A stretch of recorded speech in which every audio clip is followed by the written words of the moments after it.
Assalamualaikum warahmatullahi wabarakatuh. Di video ini kita akan mempelajari yang berkaitan dengan makroekonomi untuk beberapa pertemuan ke depan ya. Semua slide maupun video Anda bisa akses di Evieta, kemudian bisa juga diakses di Slot Positif. Oke. Pertama kita akan belajar tentang bagaimana sejarah singkat tentang perkembangan ilmu ekonomi ya. Jadi kalau kita lihat pandangan pertama itu ilmu ekonomi itu adalah sebagai ilmu sosial ya. Jadi ilmu sosial yang berkaitan erat hubungannya dengan perilaku manusia ya, bisa antar pembeli, pedagang, pengusaha, konsumen, investor maupun di pemerintah ya. Jadi sebenarnya ilmu ekonomi itu telah kita ketahui ataupun pelajari sejak zaman Aristoteles, itu 350 tahun sebelum Masehi. Beberapa sarjana atau dalam perkembangannya itu ya artinya mengalami perdebatan ya, mulai sejak adanya Francois ya, kemudian Colbert di tahun 74 ya, tentang merkantilisme ya, yang dimana mereka mengasumsikan bahwasanya perdagangan merupakan unsur pokok dalam sebuah perekonomian ya. Kemudian Adam Smith ya, ini yang paling banyak nanti kita kenal ya, di tahun 1976. Kemudian John Maynard Keynes ya namanya. Tapi umum dikenal dia sebagai Keynes saja ya. Yang bukunya kita kenal juga The General Theory of Employment and Interest and Money. Nah, lebih lanjut bisa kita lihat bahwasanya Adam Smith ini dikenal sebagai bapak ilmu ekonomi ya, di mana disebutkan di situ bagaimana kita mencapai sebuah kesejahteraan dengan tanpa campur tangan pemerintah. Nah, ini salah satu yang mengarah kepada nanti disebut sebagai pendekatan klasik. Ya. Kemudian di situ juga dijelaskan tentang market mechanism. Ya. Artinya ada invisible hand. Ya. Invisible hand itu maknanya adalah ada tangan-tangan yang mengatur dalam sebuah perekonomian itu.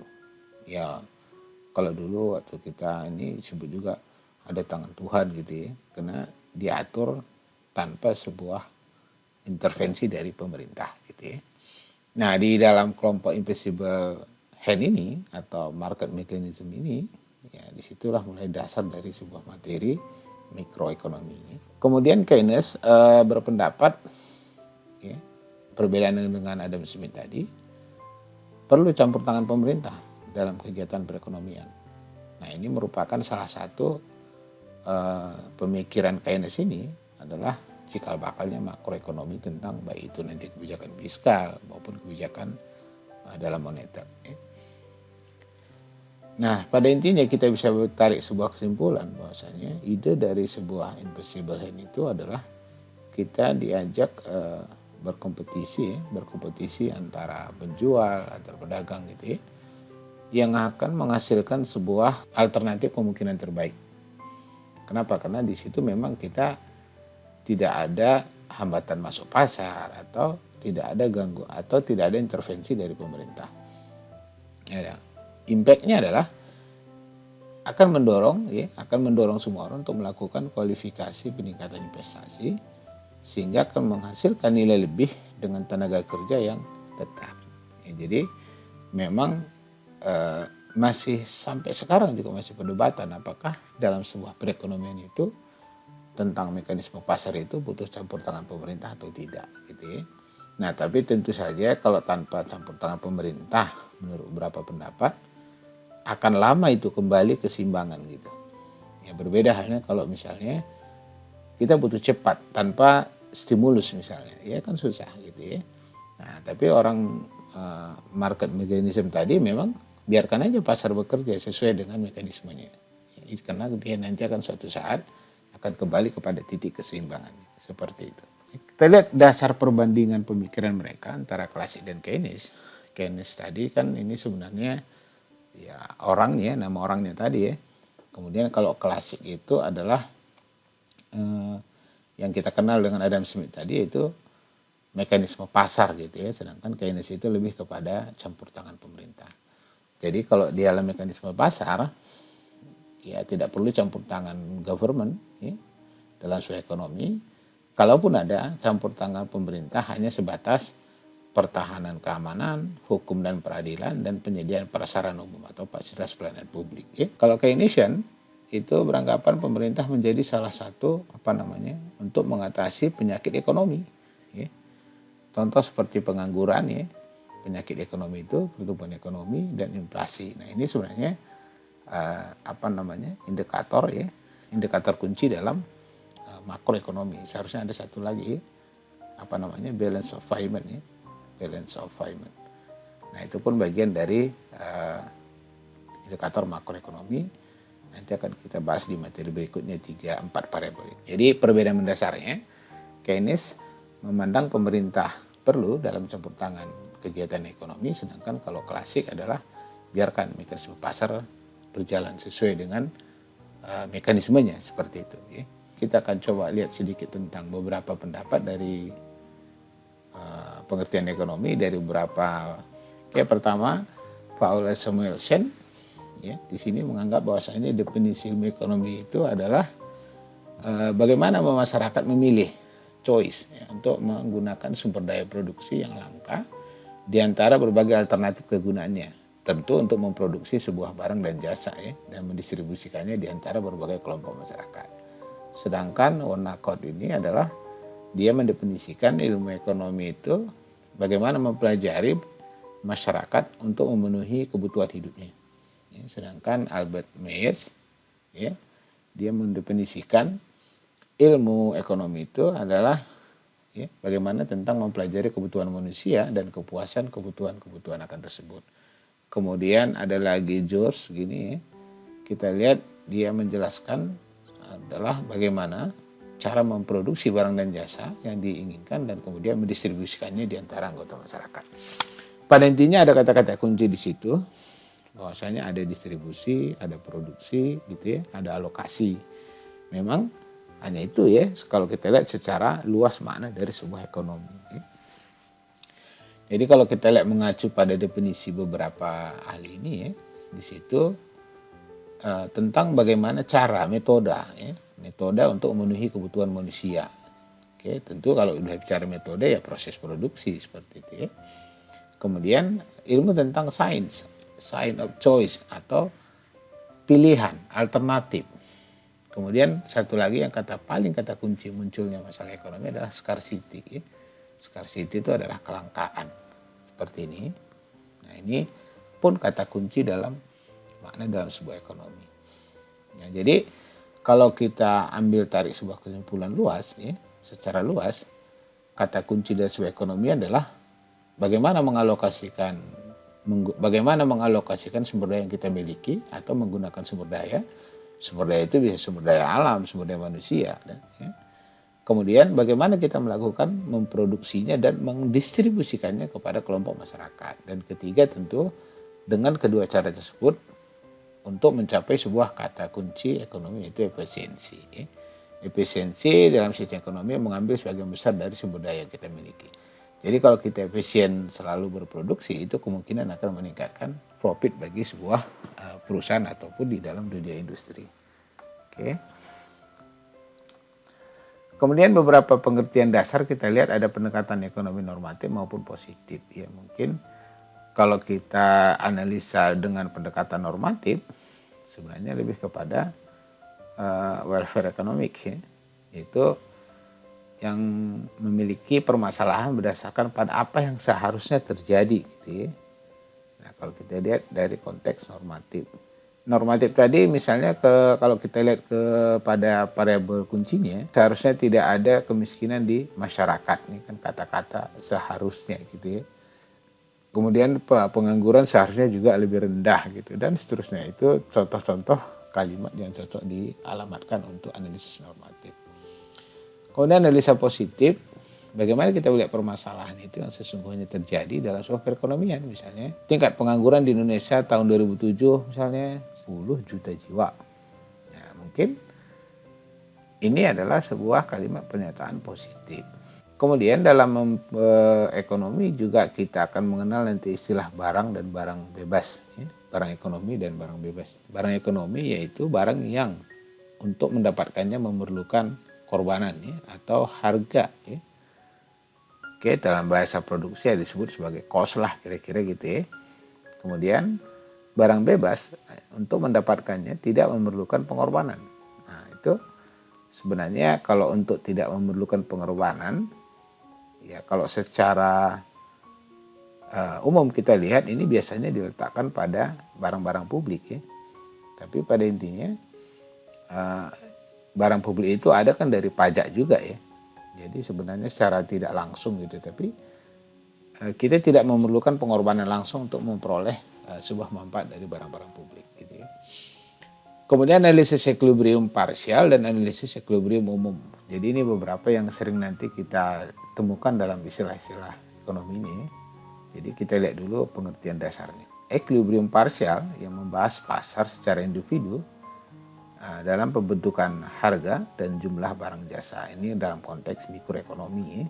Sedangkan kalau makro, analisis equilibrium umum membahas perilaku secara umum dan saling berhubungan satu sama lain dalam sistem perekonomian. Nah, ini disebut sebagai makroekonomi.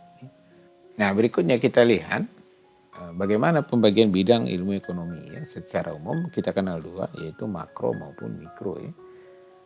Mikro sendiri kita bisa definisikan sebagai teori yang mempelajari bagaimana rumah tangga atau perusahaan secara individu membuat berbagai keputusan ekonomi. Artinya ada di level pengambil keputusannya adalah rumah tangga atau perusahaan gitu ya. Sering juga dikenal sebagai teori harga ya, yang mempelajari ya, sumber daya yang terbatas jumlahnya sehingga diperlukan suatu alternatif ya, karena di level individu tadi bisa rumah tangga atau firm. Sebenarnya rumah tangga dan firm ini adalah atau perusahaan ini kan sebenarnya agent ekonomi ya. Sedangkan kalau makro itu bisa kita definisikan sebagai suatu studi tentang perekonomian secara keseluruhan atau agregat. Yang bisa kita lihat dari pendapatan nasional sebagai contoh, investasi nasional, produksi nasional, dan sebagainya. Ya. Kemudian ekonomi mikro dan makro berbeda dalam persoalan khusus dari setiap pertanyaannya. Ya. Khususnya berbeda sekali dalam tingkat kesatuan aggregation yang digunakan. Contoh misalnya kalau makro kita bicara inflasi, sedangkan di mikro kita bicara harga. Gitu ya. Harga inflasi ini udah agregasi ya, dari berbagai indeks termasuk indeks GDP deflator gitu ya, ataupun indeks harga konsumen. Ya. Pertanyaan menariknya adalah mengapa kita harus belajar ilmu ekonomi? Gitu ya. Yang pertama, karena manusia mempunyai macam kebutuhan ya. Kemudian yang kedua, barang dan jasa mempunyai sifat kegunaan atau utility, dan paling penting adalah scarcity. Jadi sebenarnya ketika kita menghadapi sebuah kelangkaan, maka kita butuh pilihan. Gitu ya. Butuh pilihan, dan kelangkaan juga akan menimbulkan sebuah harga gitu. Kita lihat penggolongan persoalan ekonomi ya. Secara umum bisa kita lihat dari sisi mikro itu, pertanyaan yang menarik tadi adalah barang dan jasa apa yang harus diproduksi dan berapa jumlahnya. Yang kedua, dengan metode apa barang dan jasa tersebut dihasilkan. Yang ketiga, bagaimana penawaran barang-barang dialokasikan di antara anggota masyarakat. Nah, tentu tadi kan salah satu kata kuncinya adalah perbedaan dalam ini ya, dalam setiap pertanyaannya gitu ya. Kalau di aspek makro, dia akan bertanya apakah sumber daya suatu negara dimanfaatkan sepenuhnya. Karena kalau tidak termanfaatkan berarti itu nganggur ya. Jadi pengangguran definisi umumnya itu bukan hanya tanah yang menganggur gitu, tapi ya sumber daya, bisa alam, bisa mau manusia gitu ya. Kemudian apakah daya beli berkurang karena inflasi? Nah ini tadi, inflasi udah aggregation ya. Kemudian apakah kapasitas perekonomian untuk menghasilkan barang dari waktu ke waktu bertambah atau tetap, atau di sini kita bicara dengan bisa dikatakan growth ya, pertumbuhan gitu ya. Oke. Nah kita lihat kegiatan di ekonomi itu, ya macam kegiatannya itu sebenarnya udah kita singgung-singgung juga tadi sebelumnya ya. Ada namanya produksi, ada namanya distribusi, ada namanya konsumsi ya. Faktor produksi itu kegiatan antara lain adalah termasuk di dalamnya sumber daya alam, tenaga kerja, lahan, modal. Sedangkan kalau kita bicara distribusi, bagaimana perusahaan melakukan fungsi distribusi dalam mengalokasikan barang dan jasa kepada masyarakat. Sedangkan konsumsi adalah keputusan rumah tangga dalam mengkonsumsi produk atau barang dan jasa. Nah, jadi ini kegiatan ekonomi yang pasti kita temukan di dalam sebuah dunia nyata. Pertanyaannya, apa dan berapa jumlah output yang kita produksi? Dan bagaimana cara memproduksinya? Untuk siapa kita berikan? Nah, jadi dalam setiap pertanyaan ini sebenarnya maka muncul planning ya. Plan dari perusahaan gitu ya, dalam menghasilkan berapa, apa, dan berapa jumlahnya dan distribusikan kemana. Kita lihat dari pertanyaan-pertanyaan tadi, kemungkinan kita akan menghasilkan sebuah produksi dalam kondisi scarcity tadi atau kelangkaan ya. Maka muncul istilahnya kemungkinan produksi atau berupa KKP ya. Nah, definisi KKP sendiri adalah merupakan kombinasi dua barang. Dalam kasus ini misalnya kita buat TV dengan motor gitu ya, atau apa sajalah gitu ya, yang dapat diproduksi dengan menggunakan sumber daya yang ada. Nah, kalau kita lihat dari kurva ini, ketika kita memproduksi pada saat titik D itu nggak mungkin, karena sumber daya kita tidak cukup. Tapi kalau kita memproduksi di C, ini malah tidak efisien karena masih ada sumber daya yang tersisa. Tapi kalau kita memproduksi di E, di A, di B, di F, itu kemungkinan efisien. Ya. Tapi titik mana yang paling optimal? Nah, di situ butuh lagi keputusan manajerial tadi. Oke. Kemudian bentuk kurvanya kalau kita lihat, ya, bentuk kurvanya seperti ini, miring ke bawah. Ya. Miring ke bawah itu maksudnya meningkatkan jumlah barang yang satu akan menurunkan jumlah barang yang lain. Artinya pada tingkat teknologi dan sumber daya yang tetap, maka ketika kita menambah satu satuan produk lain, misalnya pertama katakan di sini, misalnya ini, nah ini katakan misalnya X1, ini X2, ini Y1, maka ketika kita ingin menambah produk Y-nya lebih besar, ya, katakan ini saya hapus dulu ya.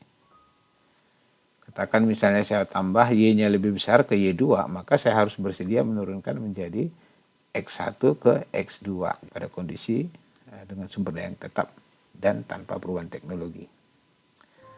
Nah, kalau kita lihat dari sisi makna ataupun konten dari KKP ini adalah kelangkaan ya. Kelangkaan itu yang kita sebut di sini, ya, titik di luar kurva. Oke. Kemudian pilihan itu di sepanjang kurvanya ini, dari atas ke bawah ini merupakan pilihan. Tentu kita bisa menentukan ini apabila kita mengetahui fungsi produksinya, gitu ya. Kemudian biaya imbangan atau kita kenal dengan kemiringan kurva KKP. Oke. Jadi kalau kita lihat dari poin titik A ke titik B di sini, ya, itu pilihan yang paling efisien.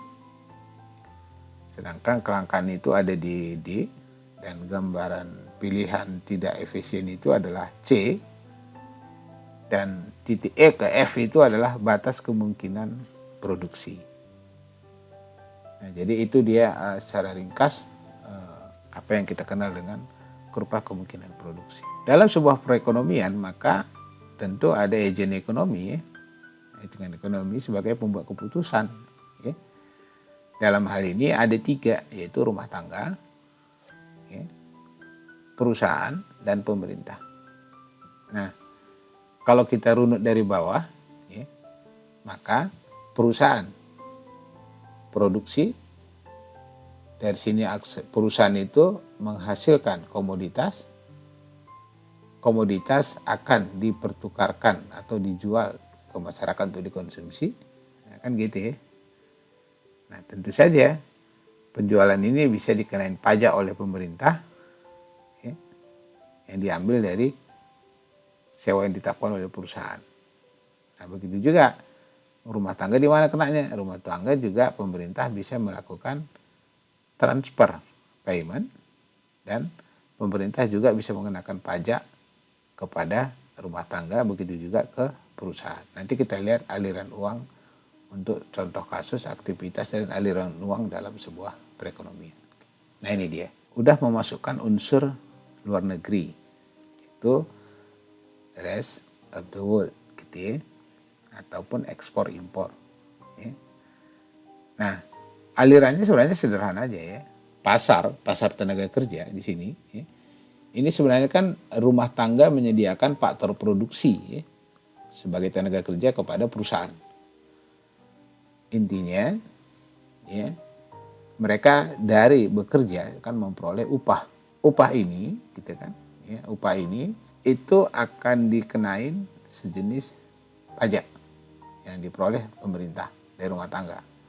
Tapi di samping itu pemerintah juga memberikan transfer kepada rumah tangga. Nah, sedangkan pasar produk itu merupakan pasar bagi perusahaan dalam rangka memasarkan produknya. Hasil penjualannya disebut sebagai penjualan penerimaannya, oke, yang diperoleh oleh produser atau produsen. Nah, produsen juga akan dikenain pajak oleh pemerintah. Nah, di sini. Nah, pemerintah sendiri ada yang kita kenal sebagai government expenditure dalam bentuk kebijakan. Nah, ini nanti kita belajar di faktor G ya. Sorry, kecepatan nih. Ini adalah G dalam hal ini. I-nya adalah mewakili investasi, C-nya adalah consumption. Consumption-nya di sini, CIG, G22. Nah, kemudian satu sisi kalau kita kaitkan dengan luar negeri, maka ada foreign saving.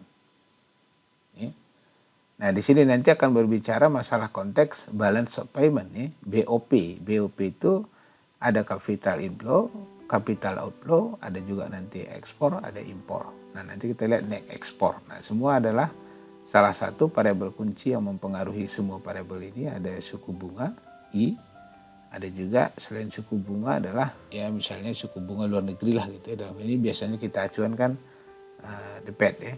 Kemudian selain itu ada juga nilai tukar, ya, exchange rate.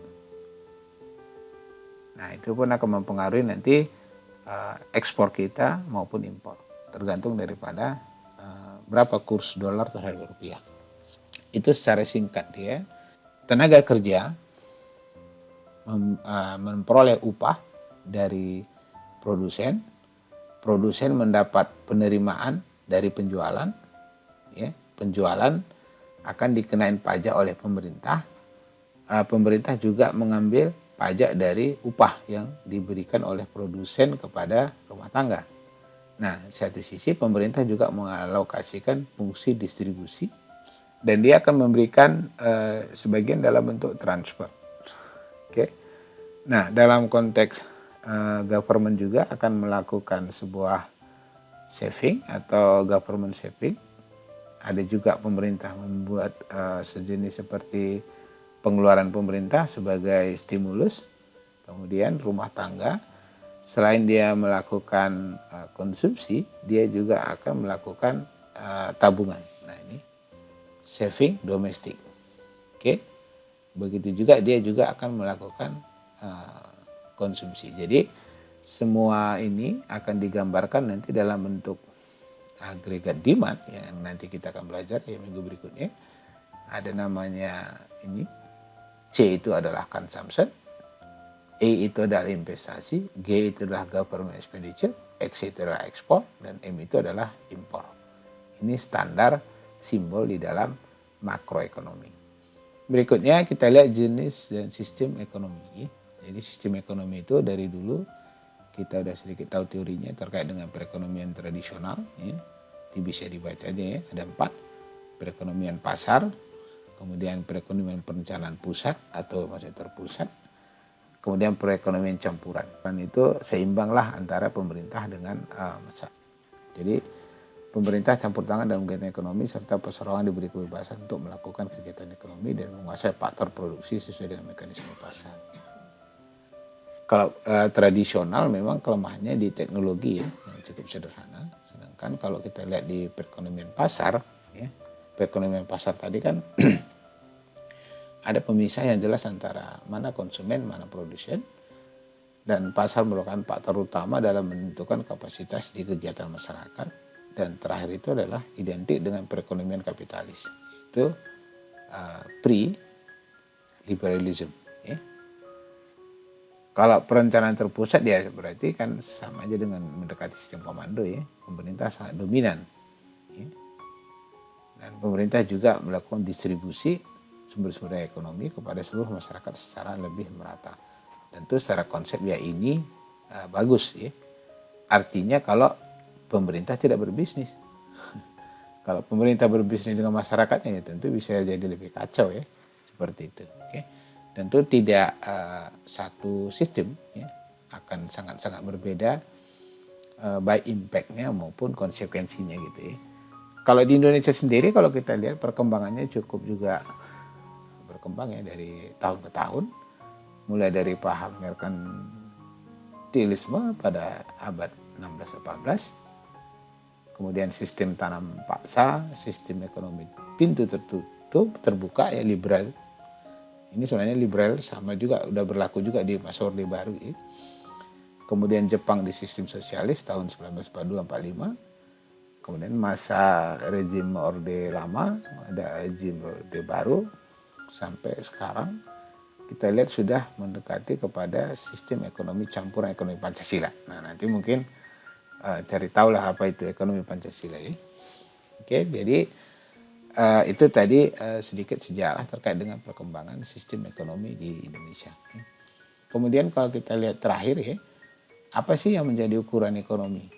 Atau apa yang menjadi ukuran kunci dalam makroekonomi gitu ya.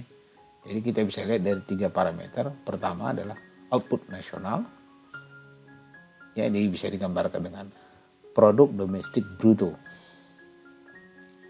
Dalam beberapa rilis BPS ada yang namanya nominal, ada namanya indeks harga berdasarkan harga konstan, gitu ya.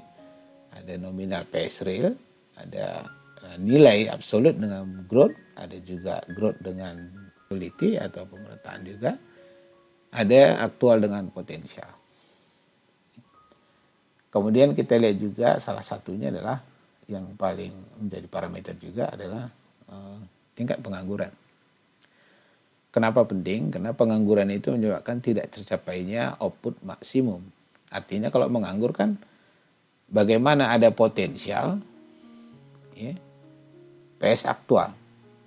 Nah artinya potensialnya 100, aktualnya 50 misalnya kan, ini ada yang nganggur kira-kira kan gitu ya, 50% gitu atau 50 unit misalnya. Jadi ada sumber daya yang menganggur. Jadi itu menjadi masalah juga. Kemudian stabilisasi harga. Ya harga juga akan melaju kepada ya, inflasi ya. Jadi kalau kita lihat yang digambarkan sebenarnya bukan hanya indeks harga konsumen ya, ada juga namanya GDP deflator ya. GDP deflator gitu kan. Oke. Yang paling penting adalah bagaimana menstabilkan harga. Makanya ketika harga minyak naik gitu ya, banyak selalu masyarakat protes ya. Ya karena masih perdebatan gitu ya. Kemudian kenapa dampak harga minyak itu? Karena bisa menyebabkan semua harga menjadi meningkat. Impact-nya itu multiplier, contoh misalnya andaikan sebuah perusahaan itu yang tadinya biaya produksinya hanya 5.000 gitu ya, tiba-tiba jadi 7.000 akibat dari kenaikan minyak. Tentu dia akan mendorong kepada kenaikan harga ya, harga dari produk dia yang akan dikonsumsi langsung oleh rumah tangga. Ini akan menyebabkan harga akan naik, yang menyebabkan daya beli masyarakat menjadi turun. Nah, daya beli ini kan persoalan makro sebenarnya. Kenapa? Karena tadinya kita uang 1.000 dapat 2 unit misalnya, entah apalah ya. Nah, sekarang dengan 1.000 masih ya mungkin kita hanya dapat 1 unit gitu ya. Artinya kemampuan uang kita 1.000 tadi sudah turun, makanya disebut daya beli kita menjadi turun. Kira-kira gitu ya. Oke, demikian mungkin itu yang bisa disampaikan. Terima kasih, semoga bermanfaat. Wabillahi taufiq wal hidayah. Assalamualaikum warahmatullahi wabarakatuh.